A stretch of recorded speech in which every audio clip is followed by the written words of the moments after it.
Hello, this is Elizabeth Hack, Professor of ARTU 450, Teaching Visual Arts at Brandman University. Here we have a PowerPoint presentation of a lecture on the visual language, that human ability to read images, and how we translate that ability into making art and perceiving art, appreciating art. The lecture will be in 3 parts and is a follow-up to a lecture on human creativity. So we begin with part 1. What do you see when you look? Cultivating perception in the visual arts. What do you see when you open your eyes, when you look at nature, when you look at anything, when you look at art? We know we have an ability to read images. We take that ability for granted. On the left we have a configuration of shape and line, and on the right we have a similar configuration. So the image on the left represents a traffic sign, as you know. If you drive a car, hopefully you know. There's a circle and a diagonal line in red.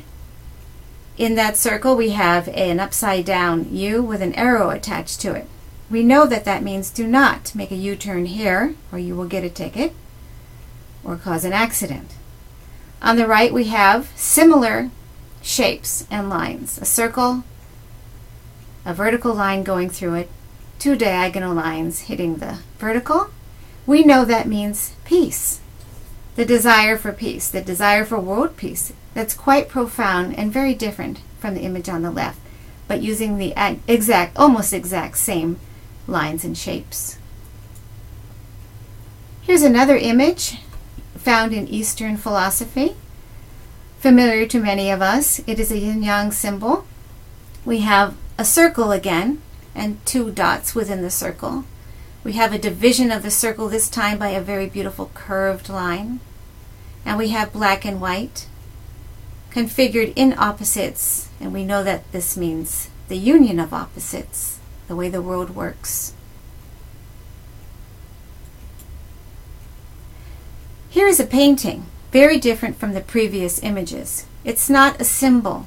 It is a realistic depiction of an event created by a very talented and amazing artist from the Baroque era, Caravaggio.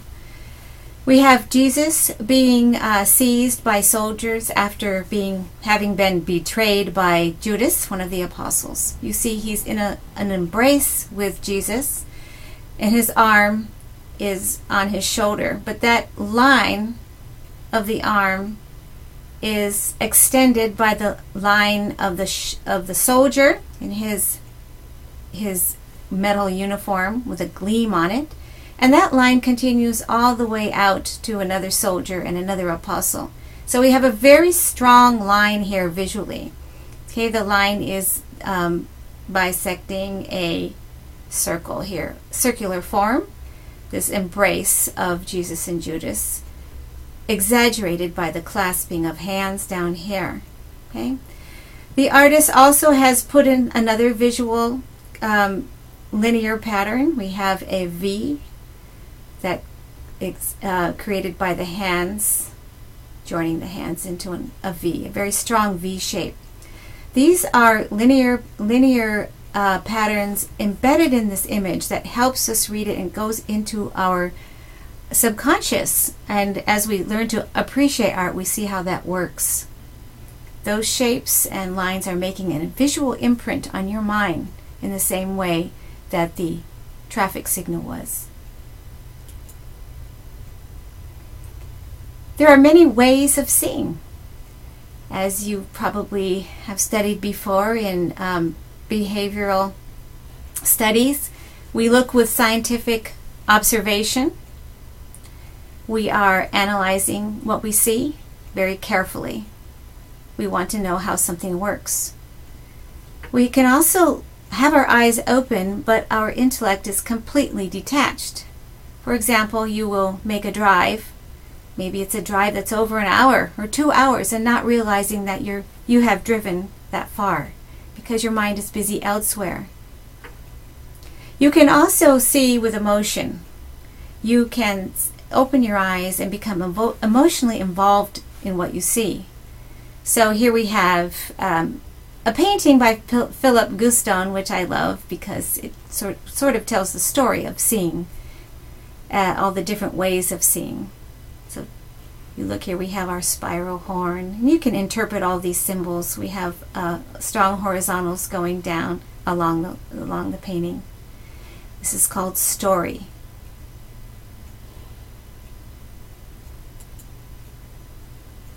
Understand that perception is flexible. What we see, we have feelings towards, and it is not static. It's always changing. We can like something one minute and not like it the next. Also, perception, the way we absorb what we see, what makes an imprint on us, varies between individuals and between cultures.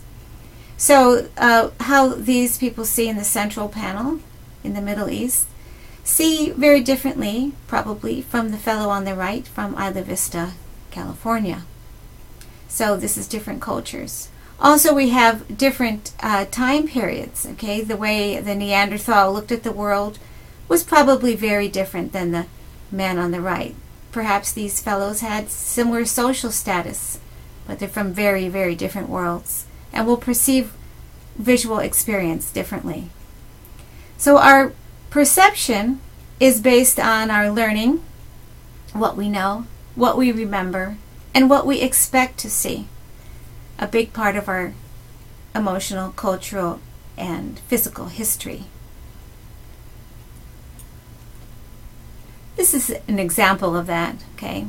There was a time, not so long ago, that this was appropriate attire for men. Bell bottoms, all right? I mean, I could probably get away with, well, maybe not. Maybe one of you could get away with wearing these pants if you're a girl. Now, if you're a boy, people will probably think you are attending a Halloween party, costume party. So this was highly fashionable in the 60s, but no longer. So our perception of these pants has totally changed. Fashion is a great indicator of perception. Now on the left we have a very famous painting by Rembrandt that hangs in the, where is it? Let's see.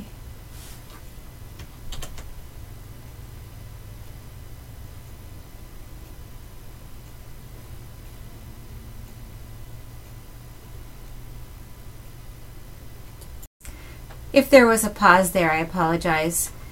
This is by Rembrandt. The Night Watch, that's the common name for the company of Captain Frans Banning-Koch, and it's in the Rijksmuseum. So when this painting was created, it was understood by the viewers. Of course, it was also misunderstood, perhaps, but we have an assembly of people who are in this militia being represented by Rembrandt. There's a lot of wonderful things happening in it. And today, of course, we have no idea. The common viewer coming in has to have the painting explained to them. Everything's different about the era, the costumes, the attributes, what they're doing. So it has to be re-perceived, re-understood. And we can enjoy it on new terms. So what is perception? Behavioralists tell us it's input sensory information. Information comes into our minds through our senses. And we have a neural response created in our bodies that sends a message to our all-powerful brain. Our brain will formulate an idea. And from these ideas, emotions may be generated or not, depending on how we are perceiving. So this is an image of me tucking into a hearty stew in South Korea, thinking I was going to really love it because it was freezing cold outside. And as I ate away, I started to realize that all I was eating was pig parts. No pig meat, just pig parts, and they got more and more interesting as I got towards the bottom of the bowl. So my perception, I had this idea that I was going to eat this and love it, and by the time I got halfway through, I wasn't so sure.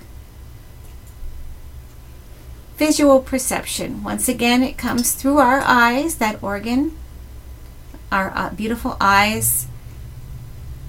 Through our nervous system, it goes into our brains, and then we have a reaction to it. So below there you see your future students, right? Some of them anyway, perceiving what you say in all different ways. Good luck. We call our visual experience a visual language. Okay, so our visual experience is the vocabulary not only of art but also of nature. We talked about aesthetics and how we perceive things for the aesthetic value. We can't help it, especially when something is intended to be beautiful or we find it beautiful. We have images of all different things that are aesthetically pleasing to some of us or all of us. On the left we have a great Buddha in Japan made of gold. To someone who lives in Japan, they understand this picture very clear, this image very clearly, the power of it, the majesty, and the meaning, all the attributes of his garb and his earrings and his demeanor. Not many of us would find robin's eggs unattractive. They have a special place in our hearts. Here's a painting by Picasso. Pablo Picasso, Woman Looking in a Mirror. Some of us like this, some of us won't like it. They'll find it disturbing or very unattractive. Okay, some people will find this young woman very, very beautiful, probably most people actually. She's in a certain place in time in history, current contemporary culture. And of course, what kind of breakfast is this? This is a hearty breakfast that you might find at IHOP. Now to some people, a vegan, perhaps this would be odious, and to others it would be covetous. You would be covetous of it. So understand that the elements of the visual language tell a story all their own. There's the visual language is comprised of discrete parts. Let's look at that. It's a language that has a vocabulary that is not spoken but perceived. We call that a wordless communication. It's a vocabulary that comes to us in the form of lines, shapes, color, texture, value, form, and space. Those are the elements of art, as we shall see. I want you to suspend for a minute your desire for images that are recognizable, if you have those desires. And let's look at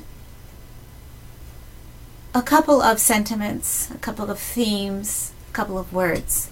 War and peace. And I'm going to show you two images, and I want you to try to decide which one is war and which one is peace. And after that, we will stop part one. Okay, these are abstract expressionist paintings. In real life, they are enormous, covering vast amounts of wall space, created in the 1950s. Which one do you think in your mind communicates war, and which one do you think in your mind, according to your perceptions, communicates peace?